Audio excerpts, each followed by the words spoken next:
بسم اللہ الرحمن الرحیم۔ دوستو، امام شافعی رحمہ اللہ علیہ نے ایک خط اپنے شاگرد امام احمد بن حنبل کو تحریر فرمایا اور ان سے ملاقات کے لیے کہا کہ وہ ان سے ملاقات کے منتظر ہیں۔ امام احمد بن حنبل کو جب یہ خط ملا تو وہ بڑے خوش ہوئے اور جواب تحریر فرمایا کہ فلاں دن فلاں تاریخ کو وہ امام شافعی سے ملنے آ رہے ہیں۔ امام شافعی بہت خوش ہوئے اور اپنے حلقہ احباب میں، مہمانوں میں، اساتذہ اکرام میں، شاگردوں میں یہ خوشخبری سنائی اور ساتھ ہی ان کے پرجوش اور پرتپاک استقبال کے لیے بھی مدعو کیا۔ امام شافعی نے گھر والوں کو دسترخوان سجانے کے لیے مزیدار کھانے بنانے کا حکم بھی صادر فرمایا۔ امام احمد بن حنبل جب پہنچے تو ان کا پرجوش پرتپاک استقبال کیا گیا۔ استقبال کے بعد آپ گھر دسترخوان پر پہنچے تو مزیدار لذیذ کھانوں سے دسترخوان بھرا تھا۔ تمام مہمان، شاگرد، اساتذہ اکرام کھانے پر بیٹھ گئے۔ اب امام احمد بن حنبل خلاف معمول کھانا زیادہ کھا رہے تھے۔ سب مہمان کھانا کھا چکے، امام شافعی بھی کھانا کھا چکے، لیکن خلاف معمول امام احمد بن حنبل کھانا کھا رہے تھے۔ اور اس وقت یہ معمول تھا کہ کھانا کم کھایا جاتا تاکہ رات کو قیام کیا جا سکے، عبادت کے لیے زیادہ سے زیادہ وقف کیا جا سکے۔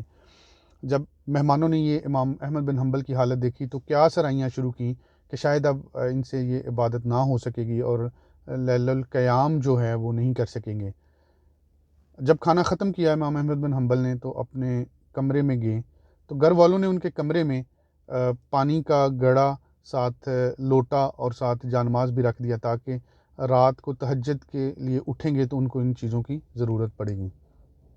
امام احمد بن حنبل جب صبح فجر کی نماز پڑھنے کے لیے گئے، دوبارہ گھر والے کمرے میں داخل ہوئے تو دیکھا لوٹا بھی، جانماز بھی اور پانی بھی اسی طرح پڑا ہے جس کا استعمال نہیں کیا گیا۔ اب ان کی وہ کیا سرائیاں یقین میں بدلنا شروع ہوئیں کہ رات کو امام احمد بن حنبل کھانا زیادہ کھا چکے تھے، اس لیے وہ عبادت نہیں کر سکے۔ اب یہ سارا واقعہ گھر والوں نے امام شافعی رحمہ اللہ علیہ کے گوش گزار کیا تو امام شافعی رحمہ اللہ علیہ نے فجر کی نماز کے بعد امام احمد بن حنبل سے پوچھا کہ آپ کے بارے میں لوگ اس طرح کی باتیں کر رہے ہیں، تو آپ نے کھانا بھی زیادہ کھایا خلاف معمول اور رات کو آپ نے وہ جو سامان تھا لیل القیام کے لیے رکھا، پانی، لوٹا، جانماز آپ نے استعمال نہیں کیا، تو اس کی وجہ بیان فرمائیں۔ امام احمد بن حنبل نے عرض کی کہ جب میں آپ کے گھر داخل ہوا تو دسترخوان پر حلال طیب رزق تھا اور مزیدار کھانے تھے جس کی خوشبو نے بہت معزوز کیا، تو میں نے خلاف معمول کھانا زیادہ کھایا۔ اب کھانا کھا چکنے کے بعد جب میں کمرے میں داخل ہوا تو اس وقت مجھے کچھ اکتاہٹ نہیں ہو رہی تھی، کیونکہ وہ کھانا اتنا مزیدار اور اتنا حلال طیب پاک تھا کہ وہ فاسد مادہ بننے کی بجائے وہ جزوء جسم بن گیا اور مجھے اس سے طاقت ملی۔ اب میں بیٹھ گیا۔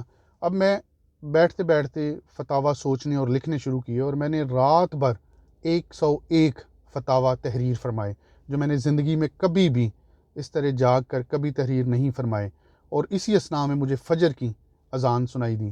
اب جو عشاء کا وضو تھا وہ اس وقت برقرار تھا، اس لیے میں رات کو جو ہے وہ فتاوی تحریر فرما کر فجر کی نماز عشاء کے وضو سے ہی پڑھ کر آیا ہوں۔ جب امام شافعی نے یہ سنا تو بڑے خوش ہوئے اور گھر والوں کو اور لوگوں کو ان کے بارے میں آگاہ کیا۔